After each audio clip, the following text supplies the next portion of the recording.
Hey y'all, what's up? What's good and what's poppington? It's your girl True Mystique and welcome back to another rendition of the Black Tapes.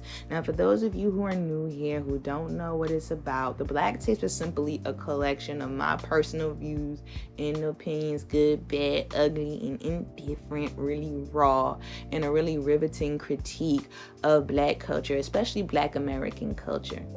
I'll reference pop culture, non-pop culture topics, and just other topics that I feel need to be discussed within the Black community. Now, today's topic, I want to talk about something a little bit more serious, or something that's a little bit more heavy on the heart. Now, in the last rendition, I was talking about the broad topic of how Black women aren't really protected in society by anybody. And today I'm going to continue on that topic, but in the form of the good old stereotype of the strong and independent Black woman that don't need nobody. Now, I know that we're all very much well aware of the independent Black woman stereotype. You know, the Black woman don't take no crap, no mess from anybody. The Black woman that always got her ish together. The Black woman that takes care of business, both at work and at home, the breadwinner, typically single, may or may not have a large stream of revenue coming in, may or may not be a mom. They appear to have it all. These women are typically the heads of their households, and they're just like no nonsense type of people. Now, we've been raised to believe that the strong, independent Black woman is something to be revered. It's a badge of honor. Like, whenever we say, oh, you're a very strong woman, you know, you're a strong Black woman, you seem to have it all together, we tend to, you know, use that as a compliment and see that as a goal of which we should reach. But now that's gotten me sitting here wondering, like, is it really that much of a compliment? Is that title really much to be revered? Like, I don't know. So watching a couple of people's take and views on the subject matter, and also now just reevaluating my own life, I'm not really even sure if the Black independent woman stereotype really serves us or really benefits us very well. Should we aspire to be strong and independent Black women? I mean, yeah, it's nice to, you know, feel independent and feel like you don't have to rely on somebody to get stuff done, and you can go out there and make your own money, and you can take care of everything. You can take care of the house, the cars, the bills, the kids, the job, everything else. You feel like you just this juggling act, and you can balance everything so well. So it sounds nice, it sounds pretty on paper, but on the flip side, can one person withstand that much? Is one person capable, like physically capable of withstanding all of that over a certain period of time without resulting in burnout? I don't know. Unfortunately, it's a stance that a lot of Black women have had to resort to, either willingly or unwillingly. But I think that being portrayed as this strong, independent Black woman definitely has the consequences in the end. And I definitely agree with what a lot of Black commentators are saying, that being portrayed, especially in the media, as this strong, independent Black woman, especially darker skinned Black women, it leads to the belief that Black women don't need to be protected and Black women don't deserve to be protected because they got it. Like, they could protect themselves, you know? Oh, I feel like the whole trope and the whole stereotype of a Black woman being independent, don't need no man, leads to the feeling that Black women don't need protection and Black women are not deserving of protection because they can do everything themselves. They could fix a car tire, they could fix the plumbing, they could upholster the roof of your car, they can do that in a pair of heels and while breastfeeding and while holding down a full-time job. So it's like, people think that we are superwomen, like we are meta humans, like we are not human. Or even on the flip side, kind of subhuman, because Black women, especially darker skinned Black women, are not really seen as effeminate. We're not really seen or expected or treated as the feminine beings that we naturally are. Like this whole masculinization of Black women, especially as portrayed by the media, paints us with this very damaging masculine mask that is just unnatural. I personally feel like it's unnatural. And because we are seen as like these masculine type of women, people feel like, oh, that gives them a right to disrespect us. People feel like, oh, that gives us a right to, oh, we could hit you like a man. You better be able to, take a punch like a dude because, you're like one of the guys. But it's like, I'm not a guy. Why would you even say that? Why would that even come out of your mouth? Like, I'm not a man. I don't have the same strength and I don't have the same like manpower, as a man. So why would that even come out your mouth? And that type of like attitude really, really, really gets on my nerves. When I see men, and especially Black men, say that, oh, y'all don't need protection.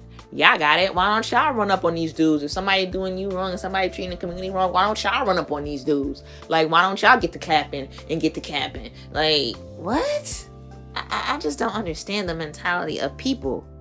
But I think as Black women, we allow through our actions for this behavior to continue and these stereotypes and these thought processes to continue through our actions because, like I said, we revere in this title and we wear it like a badge of honor. So, of course, if we wear it like a badge of honor and we treat ourselves like that, of course, other people are going to feel like they could treat us like that. And I don't really think that that's cool or appropriate or acceptable or anything like that. Like this masculinization of Black women, like I said, is a mask that we have had to put on because we have had to protect ourselves because nobody was there to protect us, not even our own men. So a lot of women had to wear this mask and had to put on this mask as a defense mechanism. But then this same defense mechanism that's supposed to protect us is also hurting us in the end. I know with some of my ideals, people are probably going to be completely blown away with what I have to say. But to be quite honest, I'm not really down with the whole feminism wave. I can't rock with it. To me, I personally just don't feel like feminism benefits Black women in any way, shape, or form, and actually hurts us. And I feel like it hinders us for the fact that it contributes to the ideals that these men have that make them believe that they don't need to protect us and we are not deserving of protection. Everybody already sees Black women as these hardened creatures, these masculine creatures that feel like they don't need protection and they can protect themselves and they can do it all. So they don't need help from anybody, or we can treat them like men because they're not real women. They're like these masculine, nice, just she monsters and so we can just attack them and they'll be good. They don't bleed. Like, that's not true. We're women. We're sensitive. We bleed. We're complex creatures. We're very nurturing. We're very caring, even though we're stern. Like, that's just in our nature. And I think in certain instances, in certain aspects, our nature does pour through, but I think that's just overshadowed by this image that we see, especially throughout the media. I just don't feel like feminism, especially Black feminism, helps to counteract these types of stereotypes. It just adds into it and it feeds the fire. The issue with feminism, as much as a lot of these feminists claim to be intersectional, it's really not. And I don't think that they can really force feminism to be intersectional because of the fact that each race of women have their own nuanced problems. We each have our own individualistic problems that we have with our men that we need to fix. And by lumping everybody together in just one big pile and saying that we are equal and assuming that we are all equal, we erase all of the problems that each individual race of women have that we need to tackle within ourselves. White women have their own issues that they need to deal with their white men. Black women, we have our own issues that we need to deal with our Black men. Same with Asians, same with Native Americans, and same with women of the Latinx community. But by lumping us together and assuming that we are all equal in that respect and in that regard and our struggles are all equal, It erases the need for dialogue to happen. And it erases the need for us to make true change because we are not really getting and diving deep into what really needs to be done in order to protect our own women. Feminism was never created for Black women in mind. It wasn't. These movements were not really created for Black women in mind. Look at the Me Too movement was started by Tarana Burke, and it wasn't brought to the forefront until like 10 years after she created it, when white women in Hollywood spoke up about their sexual abuse. Look how long it took for the victims of R. Kelly to be heard. Just saying. I'm just saying. You don't got to agree with me, but hey, it is what it is. The proof is in the pudding. I'm just saying. I can only push the plate in front of you. I can't force you to eat it. But yeah, this masculinization of Black women and Black women feeling like, oh, they can tackle everything. They can do everything. They're the mom, they're the nurse, they're the ATM, they are the business owners, they're the workers, and they just do everything. The momagers, they're everything. And the amount of hats that Black women wear and the multifaceted, nature of Black women, especially independent Black women, especially single independent Black women, eventually the stress of it all is going to compound. And after a while, it's going to be heavy. That stress is going to be compounded heavily. Now, I'm going to throw a little bit of biology in here. When your body undergoes stress, your brain releases hormones to deal with that stressful situation. Typically, adrenaline is released when you're in a stressful situation, when you're in a toxic environment. This is due to the survival instinct that we naturally have as humans. Now, understand that if you are in a consistent state of stress and in a consistent state of survival mode, aka always wondering, when is the next bill going to be paid? How is the next bill going to be paid? When is the next meal coming from? How can I afford this? How can I do this? My child is sick. My child needs this. My child needs money to go to school. My child, needs money for hospital bills. My child needs this, that, and the third. And I'm the only one that can provide it. And there's no second parent there, or there's no second entity there to help provide that financial and emotional support. Especially if the person is single, there's no emotional support there as well to let a load off. Like, sometimes you need to release steam. Sometimes you need to talk to somebody just to vent and get it out. But if you don't have anybody else to vent to, like a partner to vent to, so that you can balance off of each other and balance ideas and helping solutions off of each other, you're going to keep that in. And if you keep that bottled up inside, you're definitely going to be stressed. That, coupled with the fact that you're consistently in survival mode, that essentially leads to you depleting all of your natural energy reserves that you have in your body. Your body has a finite amount of reserve when it comes to energy, and that energy is reserved for the function of your vital organs. Now, if you are always under a state of stress, that reserve is going to be depleted and depleted and depleted and depleted and depleted and depleted until it reaches a point where you get sick. So the stress of being the sole provider with no one to share the responsibility financially and emotionally and physically, that eats at your body. It literally eats at your body, which increases the rate of you getting sick. And then when you go to the doctor, what does the doctor tell you? The doctor tells you, whatever you do, you need to reduce the amount of stress in your life, because stress can kill you, and it can. Because like I said, you're literally depleting your body's natural reserve that is reserved for your vital organs. And one of the main organs that is attacked is your heart. That's why you have a lot of Black people, especially a lot of Black women, with heart problems, heart disease, high blood pressure, and other cardiovascular and circulatory diseases. All because of stress. All because stress is eating at your body and at your mind. And if your mind is not well, you're not going to be well physically.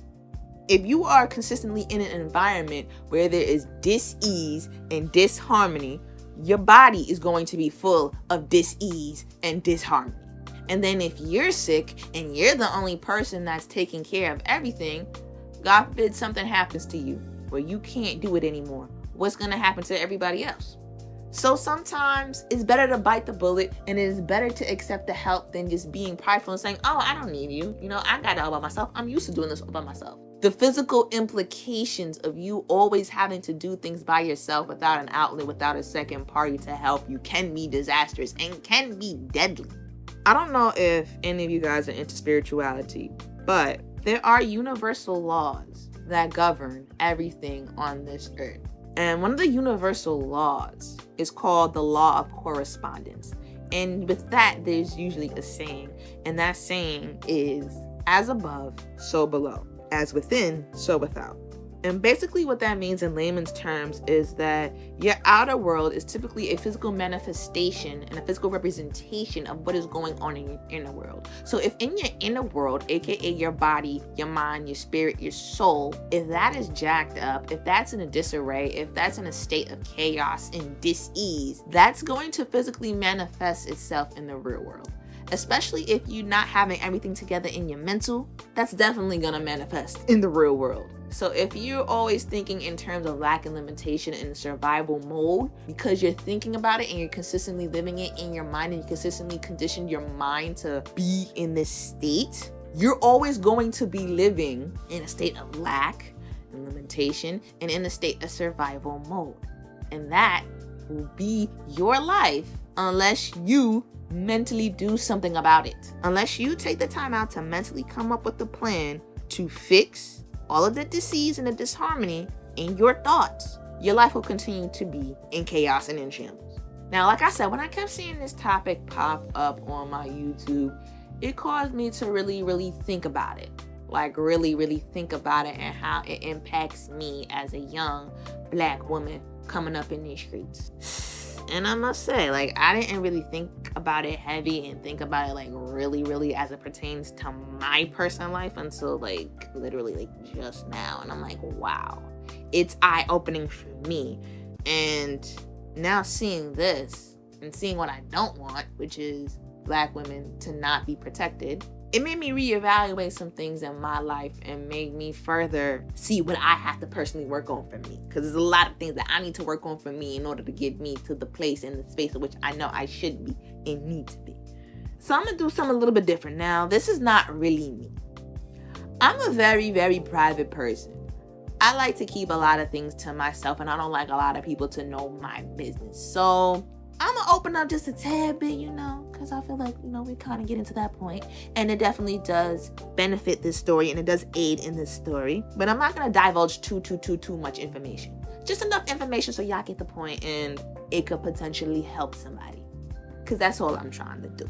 But when it comes to strong and independent Black woman, in my life, I know that my mother definitely embodies that. The strongest person, like, I know. Like, she's had to be a single mom for now the past, going on 14 years when her and my father separated. And ever since then, and even before then, even when my older brothers were coming up, like, she always got everything on her own, always took care of her kids, always had her own car, her own home, paid all the bills, did everything from when she was young. That was just how she was. She got everything. Good job. Everybody adores her. Everybody admires her. Everything.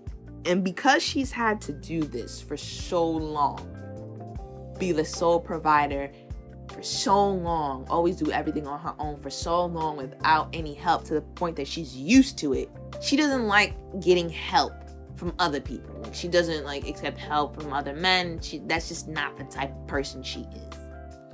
Now, my mother is not the healthiest person in the world. She's just not.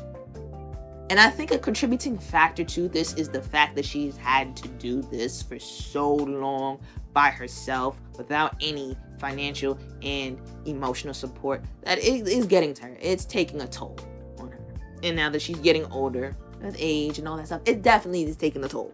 And it kind of seems sometimes like she's fighting and pushing herself to the point of burnout. But her mentality is that, I know I'm not feeling the best, but somebody's got to do it. If I don't do it, who's going to do it? And with that mentality, I see it, it's like, it's only but so much that one person can do. There's only but so much one person can take.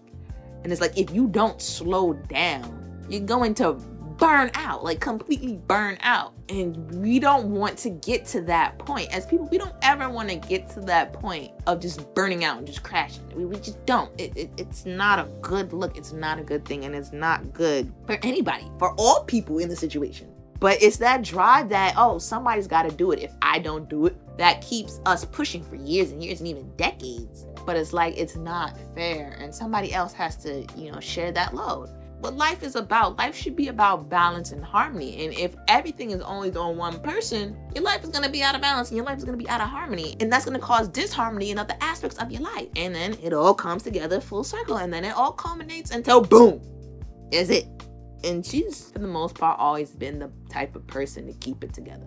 And what I've noticed her try to do unto me, especially because I'm the only girl, and the polar opposite of her, by the way, is that I think that she's also trying to teach me subconsciously the same thing. Like, I did all of this, I can achieve all of this, and I didn't need a man to do it, and I want the same for you. And also with that, and comparing myself to my brothers, I feel like more of the responsibility, especially in the household, automatically falls onto me because I'm the girl. So it's kind of like, well, she's a woman and she does all of this, so you're kind of expecting your daughter, who's a young woman as well, to do all of this too. And it's kind of like my brothers have always gotten like a pass. I mean, yeah, she scolded them for not doing what they were supposed to do, and yeah, she does get irritated at them for not doing and not contributing. But it's like, I feel like she was a little bit more lackadaisical with them than me. And it's kind of like she kind of expects a little bit more than me and expects me to pick up more of the slack when my brothers don't. And it's like, I just don't think that that's fair, and I don't think that that's right, because you also have two other people in the household that could be doing more but aren't. But then because they aren't going to do it, you're putting more of the pressure on me, and I just don't think that was right. And that's when we always had a clash and always bumped heads because of that. I just don't think that that's right. I'm like, everybody in the house should contribute something, equal parts. It shouldn't just be more so on the women in the house that do more of the stuff, and y'all just sit and just don't do nothing. Like, no, that's not cool at all. So like, when it comes to, like, I have a brother that's 10 years older than me. And to be quite honest, no, he's not much of a provider. It definitely would not be him. I have an older brother older than him who's 12 years older than me. Him, definitely a provider, got his own house, good job, everything. Good, he's set. No problems with him. And I think that my little brother would be the same way, because he's also driven. And me, just knowing that what I want to do, and I just want to be successful and just kill everything that I want to do on my own terms. Be a millionaire, be a first millionaire in my family. I have that, and that's not a problem. But I do have one sibling that's just, I don't know. Do I see him as a provider? No. Which leads me to say this. This is a pattern that I see in a lot of Black families. A lot of Black families tend to treat their daughters a lot harsher than they treat their sons. They treat their daughters and raise their daughters to be independent, but coddle their sons. So what you're doing is you're raising these kids to be adults who are unequal and will share an inequity and a dysfunction of balance of gender roles. Like, you're raising these women to be independent and strong and do for themselves and not depend on no man. And you're raising the sons to leash off of these independent women. Like, it doesn't make any sense. And what a lot of these guys out here are expecting, a lot of these guys, to be quite honest, are expecting second moms. They're expecting these women to take care of them, these women to baby them, to pamper them, to do all of this stuff for them, even go 50-50 on bills. But expect them to be treated like men, expecting to give them all of the attention because that's what their mom did. Their mom gave them all of this motherly attention and motherly affection and coddled them like crazy, making them just handicapped. And then these men grow up and expect other women to do the same thing. And that is not right. And that all does stem from the stereotype of the independent Black woman. It does.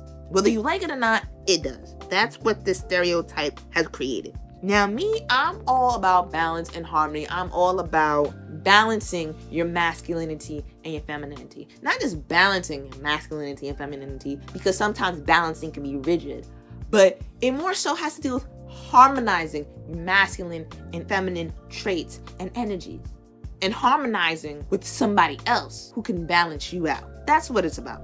And if we have a complete inequity and just discord of masculine and feminine energies, then that's a recipe for chaos. And that's why we are in the state of affairs that we are in. And it is looking tragic unless we do something about it. And we can do something about it. We need to change the narrative. We seriously do. Because it's damaging. I can speak from experience to say that it is very damaging. There are things that have happened in my past and a lot of the traumas that I've experienced in my past that have caused me to create this like masculine mask of myself that makes it hard for me to be vulnerable and hard for me to embrace my femininity. I'm not gonna lie, I'm gonna admit it. Ever since I was a kid, I was always a tomboy and I just always stuck with that. Even at 24 years old, I still stick with it. Now, I'm starting to be more comfortable with my feminine side and embrace my femininity a lot more. But still, that masculine mask is still there. And it is a pain to freaking take off. It's like a cement plaster. It was just put on my face and I'm like trying to rip it and peel it off. But it's coming off by painstakingly slow pieces. And it just burns. Because of the trauma that I experienced, I hated feeling vulnerable. I hated feeling weak. I associated being feminine with being weak, which is really weird because I'm rather timid and I was very shy and I'm extremely introverted. So that's kind of weird how that goes. But hey, we're humans and we're complex. But yeah, I always associated being feminine, being weak. And I never wanted to be perceived as being weak. I used to joke and say, like, I'm a thug. Like, I don't do that gushy stuff. I don't do all that. Like, even to the point where I didn't, for the longest time, like giving affection. Like, I felt weird. Even sometimes, even to this day, I still kind of feel weird giving affection because, like, I don't want it. It's weird. And I now realize that has been a crutch for me because how can I function in a relationship if I don't like giving affection? Like, how that gonna work? It's not. And I have been crippled in terms of relationships for the fact that I have never been in one. And relationships used to scare the hell out of me because it's like you have to be very intimate with somebody and you have to like really submit to your femininity in a relationship. It was just unsettling to me. And that's probably why I've never been in one. And it was not easy for me to fall in love. Like, there's so many mental barriers that I had to go through just to find. And it was just a lot. And the effects, the crippling effects of this, all because you don't want to tap into your femininity and you want to tap into just being the strong and independent woman, it's very difficult to let go of. And it's going to be very difficult to find love and just submit to like the right person and give the right person all of you because you won't let them in. It's going to be very hard to undo that type of damage. But if you want things to change and change for us as a collective, you have to do the work individually. It starts with self. So yeah, that's what I'm working on, and I'm starting to feel more comfortable in my femininity and resting in my femininity and playing with my femininity a lot more. I'm gonna still keep it a little bit masculine-ish because that's still the type of person that I am, but still blending in a lot more femininity, especially now that I'm growing and I'm getting older and I'm reaching my silver years. So listen, all I want to do is open up people's minds to just a new way of thinking so we can change the paradigm and change the narrative of how we see ourselves so that we can hopefully change the way other people see us. And if I influence just at least one person with this and influence one person at least change their mind, then I've done my job. So yeah, just to conclude with this, being this strong, independent woman may seem like it is a good thing because you may seem like you have it all together. But in the end, if you consistently keep this going for a long time, it's going to result in burnout. It is going to result in other people feeling that you are not deserving of protection because they either see you as this meta-human or they see you as this masculine female who can be on the same level as one of the guys. So they can treat you any kind of way, which is not what we want. It's not what we need. That is not conducive to our growth and our unity. And sometimes we gotta take a step back, ladies, and figure out what it is that we are doing wrong and what it is that we can improve on so that we can heal and we can do the right thing and take the right steps in order to heal us. Because at the end of the day, it's about us. Nobody's going to care for us like we do. Now, am I going out there and saying that you need to submit to every Tom, Dick, and Harry out there? No, because to be quite honest, some male people just aren't deserving of that title. Now, am I saying that you need to just be just meek and frail and just, oh my goodness, like a doormat? No. All I'm saying is that femininity, the divine feminine, is a very powerful thing. And we don't give it enough credit. It's very powerful. Being a woman is very powerful, and we can get a lot of stuff done. But we just have to remember our nature as a woman in order to help us. Sometimes we just need to tap into our femininity in order to help us in certain areas, in certain situations. It's okay to not have it all the way together. It's okay to feel. It's okay to feel like you're stressed out. It's okay to feel like you don't have it all the way together. It's fine. You're not supposed to have it all the way together. Remember that you are just human. One human is not designed to take on so much weight than to have it just focused on one central point. Now, I know there comes the issue of finding quality men. I understand. But maybe if we focus more on what we do want and what we do need, I think we could start to make a little bit of headway into attracting into our lives what it is that we do want and do need, instead of always focusing on what we don't want, don't have, and don't need. It's your girl, True Mystique. Thank you guys so much for watching. If you are one of the realest ones that stayed until the very end, I love you guys so much. If you guys enjoyed this episode of the Black Tapes, won't you show me some love? Show me some love by leaving a like, comment, subscribe, and press the bell button so you can be a part of the notification squad and be updated whenever I drop a new podcast. Let me know what you're feeling in the comment section below. Do you agree with the whole strong, independent black woman stereotype, or do you think that we need to abolish it once and for all? So, all right, that wraps it up for today. Thank you guys so much for listening. Once again, it's your girl, True Mystique, aka the Golden Enigma, and I am out. Peace.